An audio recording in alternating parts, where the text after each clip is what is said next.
তারেক রহমানের প্রত্যাবর্তন উপলক্ষে বিমানবন্দরের সার্বিক ব্যবস্থাপনা নিয়ে আজ 18 ডিসেম্বর 2025 বৃহস্পতিবার সিভিল এভিয়েশন কর্তৃপক্ষের ঊর্ধ্বতন কর্মকর্তাদের সঙ্গে বৈঠক করেন বিএনপির প্রতিনিধি দল।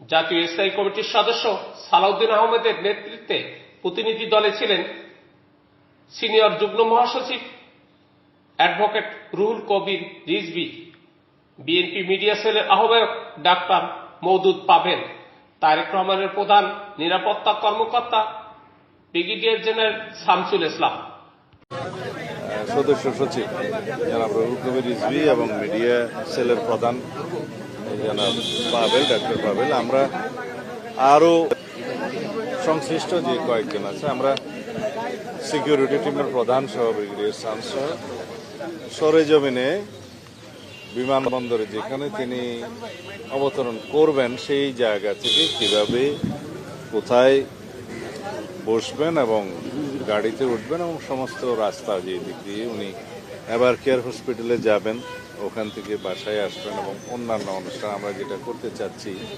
সেটা সময় মতো আপনাদেরকে জানাবো। সেগুলো সরেজমিনে আমরা একটু পরিদর্শন করে এবং সংশ্লিষ্ট সকল কর্তৃপক্ষের সাথে সমন্বয় করতে গিয়েছিলাম। আর নিরাপত্তার বিষয়টি আলাদাভাবে সরকারের সংশ্লিষ্ট মহলের সাথে সব বিভাগীয় প্রধানদের সাথে আমাদের নিরাপত্তা টিমের যিনি প্রধান এবং অন্যান্য সদস্য আছেন তারা সমন্বয় করছেন বেশ কয়েকদিন থেকে। সরকারের পক্ষ থেকে আমরা বেশ সহযোগিতা পাচ্ছি এবং আমরা সারা দেশের আমাদের সমস্ত জেলা পর্যায়ে, উপজেলা পর্যায়ে, ইউনিয়ন পর্যায়ে পর্যন্ত আমাদের সকল সংগঠনের, বিএনপি সহ সকল অঙ্গ সংগঠনের সকল নেতা কর্মীকে আমরা ইনস্ট্রাকশন দিচ্ছি কিভাবে তারা 24 তারিখের রাতের মধ্যে অথবা 25 তারিখের সকালের মধ্যে তারা আমাদের প্রিয় নেতাকে স্বাগত জানাতে ঢাকায় আসবেন।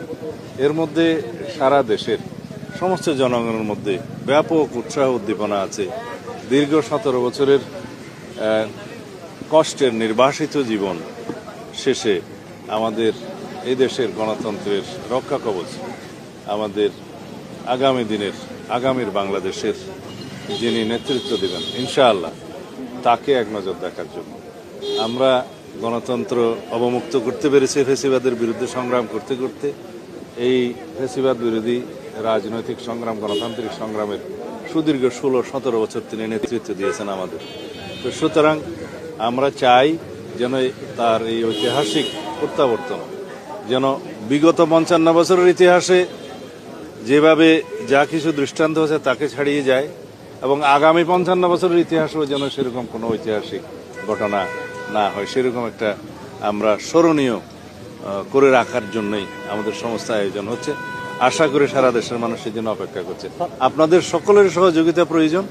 আমরা সময় মতো দেশের সকল media, electronic, print media, online media সহ সকলের সাথে এবং বিদেশি মিডিয়াও যারা এখানে কর্মরত আছে, কার্যকর আছে, তাদের সকলের সাথে কথা বলব, আপনারা জানতে পারবেন।